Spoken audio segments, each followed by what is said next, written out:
అందరికీ నమస్తే, నేను మీ తిరుపతి. కాంగ్రెస్ పార్టీ కీలక నేత ఖమ్మం, నల్గొండ, వరంగల్ ఎమ్మెల్సీ తీన్మార్ మల్లన్న కాంగ్రెస్ పార్టీ నుండి అవుట్ అయితుండు అనే చర్చ సోషల్ మీడియాలో గట్టిగా ప్రచారం అవుతున్నది. చాలా మంది ఈ మధ్య కాలంలో తీన్మార్ మల్లన్నకు సంబంధించినటువంటి వ్యవహారం గురించి మాట్లాడుతూ ముందుకు వస్తున్నారు. రాజకీయ విశ్లేషకులు, సీనియర్ జర్నలిస్టులు, కాంగ్రెస్ పార్టీలో ఉన్నటువంటి నేతలు కూడా చాలా మంది మల్లన్నకు సంబంధించినటువంటి వ్యవహారం మాట్లాడుతూ తెరపైకి వస్తున్నటువంటి పరిస్థితి. ఇదే నేపథ్యంలో తీన్మార్ మల్లన్న మొత్తానికి కాంగ్రెస్ పార్టీ నుండి దూరం అవుతుందనే చర్చ సోషల్ మీడియాలో విపరీతంగా ఈ మధ్య కాలంలో ప్రచారం అవుతున్నది. అయితే తీన్మార్ మల్లన్న మొన్న బీసీలకు సంబంధించినటువంటి సభ మిర్యాలగూడలో జరిగింది. మిర్యాలగూడలో జరిగినటువంటి సభలో తీన్మార్ మల్లన్న పొంగులేటి శ్రీనివాస్ రెడ్డి కాంగ్రెస్ పార్టీకి సంబంధించిన రెవెన్యూ శాఖ మంత్రిని ఉద్దేశిస్తూ ఇన్ని అప్పులు ఏడికెళ్ళైనాయి, మీ ఆస్తులు అమ్మి కట్టండి అని చెప్పి, ఈ ఆస్తులు ఏడికెళ్ళి వచ్చినాయి అని చెప్పి పొంగులేటి శ్రీనివాస్ రెడ్డి గారిని క్వశ్చన్ చేసేటటువంటి ప్రయత్నం చేసిండు. పొంగులేటి శ్రీనివాస్ రెడ్డి గారిని క్వశ్చన్ చేసిన తర్వాత మీ ఆస్తులమ్మి కట్టండి దొంగన కొడుకుల్లారా అనే ఒక పదం వాడేటటువంటి ప్రయత్నం చేసిండు తీన్మార్ మల్లన్న. సో ఆయన ఛానల్లో కూడా తీన్మార్ మల్లన్న చాలా పర్టికులర్ గా పొంగులేటిపై తీన్మార్ మల్లన్న సీరియస్ అంటూ, పొంగులేటిపై మల్లన్న ఫైర్ అంటూ కూడా వాళ్ళ ఛానల్లో వీడియోలు పెట్టుకున్నటువంటి సిచ్యువేషన్స్ కూడా మనం చూసినాం.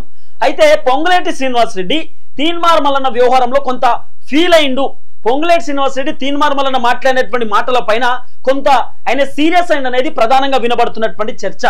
అయితే మల్లన్న ఈ మధ్య కాలంలో కాంగ్రెస్ పార్టీని కొంత విమర్శించడము, మార్నింగ్ న్యూస్ లో కూడా కాంగ్రెస్ పార్టీ పైన కొంత వ్యతిరేకంగా మాట్లాడడము, పార్టీ మీన్స్ ప్రభుత్వం పైన, కాంగ్రెస్ ప్రభుత్వం తెలంగాణలో వ్యవహరిస్తున్నటువంటి ఈ అధికారుల పైన, లేకపోతే ఇక్కడ ఉన్నటువంటి ఎవరైతే ప్రజాప్రతినిధులు ఉంటారో వాళ్ళని క్వశ్చన్ చేసేటటువంటి ప్రయత్నం చేస్తున్నాడు.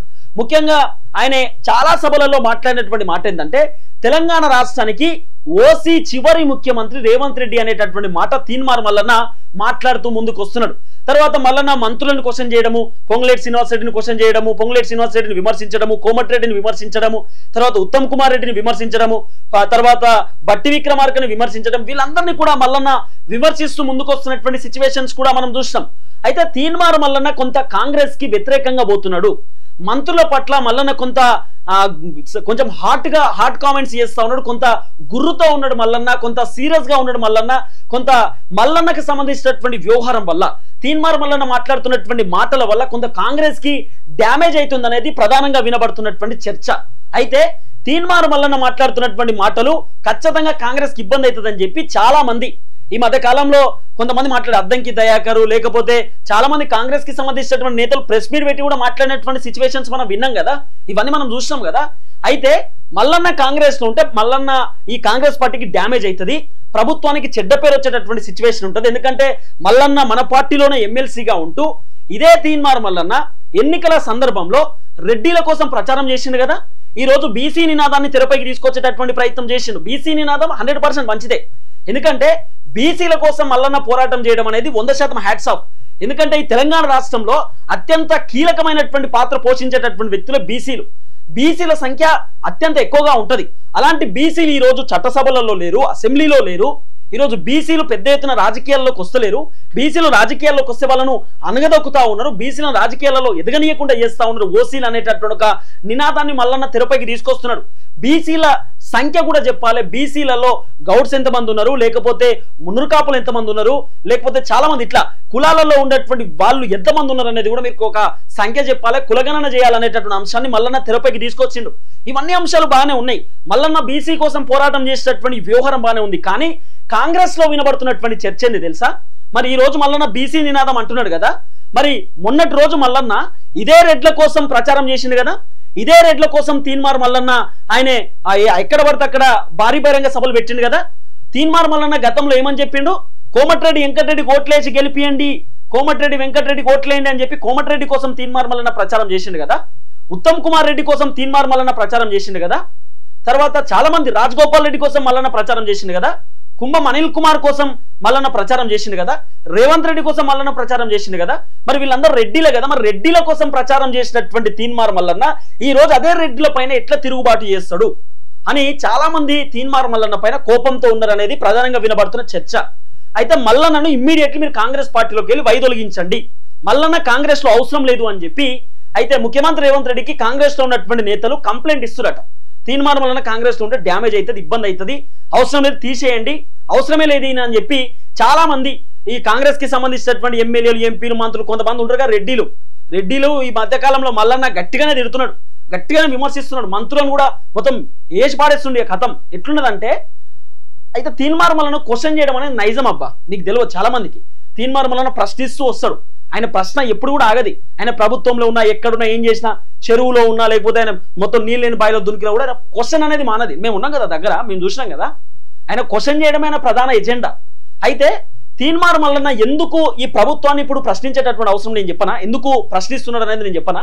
తీన్మార్ మల్లన్న ఖమ్మం, నల్గొండ, వరంగల్ ఎమ్మెల్సీ కాంగ్రెస్లోనే ఉన్నాడు, సరే అది వేరే విషయం. కానీ మల్లన్న ఆయన నియోజకవర్గాలలో అంటే ఆయన జిల్లాలలో పర్యటిస్తుంటారట. రైతులు మల్లన్నను క్వశ్చన్ చేస్తున్నారట, అన్న మీరు కాంగ్రెస్ కోటేమని చెప్పి మేము వేసినాము, మా పిల్లలు కూడా మీకే ఓట్లేసి గెలిపించారు, మీరు వస్తే బాగుంటుందని చెప్పి. అలాంటిది కాంగ్రెస్ ప్రభుత్వం ఇప్పటిదాకా ఏం చేసింది? ఇల్లులు గతి లేవు, మాకు పెన్షన్ లేదు, రైతు బంధు లేదు, రుణమాఫీ లేదు, అంత ఆగమాగం ఉంది కదా అన్న, మరి ఏంది పరిస్థితి అని చెప్పి మల్లన్నను చాలా మంది పబ్లిక్ క్వశ్చన్ చేస్తున్నారట. మల్లన్నే ఇన్ని రోజులు ప్రభుత్వాలను క్వశ్చన్ చేసేటటువంటి వ్యక్తి, అలాంటి మల్లన్ననే పబ్లిక్ ఇలా క్వశ్చన్ చేస్తున్నట్టే మల్లన్న ఏం చేయగలుగుతాడండి? ఏం చేస్తాడు? మల్లన్నే మన ముఖ్యమంత్రి, ఆయన ఎమ్మెల్సీ.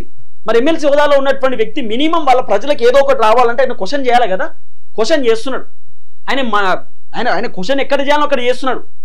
ఆయన ఆ ఎమ్మెల్సీకి సంబంధించినటువంటి వ్యవహారంలో ఉన్నాడు, శాసన మండలిలో కూడా ఆయన క్వశ్చన్ చేస్తున్నాడు. కానీ ప్రభుత్వాన్ని ఆయన మార్నింగ్ న్యూస్ ద్వారా కూడా క్వశ్చన్ చేసేటటువంటి ప్రయత్నం చేస్తున్నాడు. కొన్ని వ్యవహారాలు నచ్చలేదు. ముఖ్యమంత్రి రేవంత్ రెడ్డి ఒంటెత్తిపోకడా, రేవంత్ రెడ్డి ఎవరు చెప్పినా కూడా వినకపోవడం, రేవంత్ రెడ్డి పర్ఫార్మెన్స్ కొంత మల్లన్నకు నచ్చట్లేదు అనేది ప్రధానంగా వినబడుతున్నటువంటి చర్చ. అయితే తీన్మార్ మల్లన్న మాత్రం ఆయన మంత్రులను విమర్శిస్తున్నటువంటి తీరు, ప్రభుత్వాన్ని విమర్శిస్తున్నటువంటి తీరు చాలా మంది కాంగ్రెస్ పార్టీలో ఉన్నటువంటి నేతలకు నచ్చట్లేదట. నచ్చక మల్లన్నను మీరు ఈ పార్టీలోకి వెళ్ళి తీసేయండి, మల్లన్న ఉంటే పార్టీకి ఇబ్బంది అవుతుంది కాబట్టి ప్లీజ్ రిమూవ్ హిమ్ అని చెప్పి మొత్తానికి ముఖ్యమంత్రి రేవంత్ రెడ్డి గారు కంప్లైంట్ ఇస్తా ఉన్నారు అనేది వినబడుతున్న చర్చ. మన అద్దంకి దయాకర్ కూడా చెప్పిండు, క్రమశిక్షణ అనేది ఇంపార్టెంట్, పార్టీలో పార్టీ గైడ్ లైన్స్ పాటించాల్సిందే, ఇష్టానుసారంగా వ్యవహరిస్తే నడవదు కదా. నేను కూడా కొన్నిసార్లు క్రమశిక్షణ తప్పినప్పుడు నేను క్రమశిక్షణ కమిటీ దగ్గరికి పోవాల్సిందే, డిసిప్లినరీ కమిటీ ఉంటుంది, అక్కడ పోయి నిలబడాల్సిందే, వేరే ఆప్షన్ లేదని మాట్లాడినారు. అంతేందుకు బక్కా జెర్సన్ అన్నకు కూడా ఆ కాంగ్రెస్ పార్టీలోకి వెళ్ళి తీసేసినారు. బక్కా జెర్సన్ అన్న ప్రభుత్వం పైన వ్యతిరేకంగా మాట్లాడుతుండని, రేవంత్ రెడ్డి పైన వ్యతిరేకంగా మాట్లాడుతుండని చెప్పి ఆయనకి అందుకెళ్ళి తీసేసినారు, పార్టీలోకి వెళ్ళి సస్పెండ్ చేసినారు. సో తీన్మార్ మల్లన్న కూడా ఇట్లనే మాట్లాడుతుండు, మల్లన్నను కూడా పార్టీలో నుండి సస్పెండ్ చేయాలనేది కాంగ్రెస్ పార్టీకి సంబంధించినటువంటి నేతల ఒపీనియన్ అనేది నడుస్తున్నటువంటి చర్చ. అయితే మల్లన్నను మాత్రం ఒక్కసారి పిలిపించి డిసిప్లినరీ కమిటీ మల్లన్నకు వార్నింగ్ ఇద్దామనేటటువంటి ఆలోచనలో ఉంది అనేది ప్రధానంగా వినబడుతున్నటువంటి అంశం. అయితే మొన్న మిర్యాలగూడలో జరిగినటువంటి సభ తర్వాత మల్లన్న పొంగులేటిని విమర్శించినటువంటి ఆ తీరు బాగాలేదు అనేటటువంటి ఒపీనియన్తో ముఖ్యమంత్రి రేవంత్ రెడ్డి మల్లన్నకు వార్నింగ్ ఇచ్చిండు అనేది కూడా కొంత వినబడినటువంటి చర్చ. ఇవన్నీ ప్రధానంగా వస్తున్నాయి. సో తీన్మార్ మల్లన్నను కాంగ్రెస్ ప్రభుత్వం అతి త్వరలో పార్టీ నుండి తీసేయొచ్చు అనేది ప్రధానంగా వినబడుతున్నటువంటి అంశం. చూద్దాం ఏం జరగబోతుంది.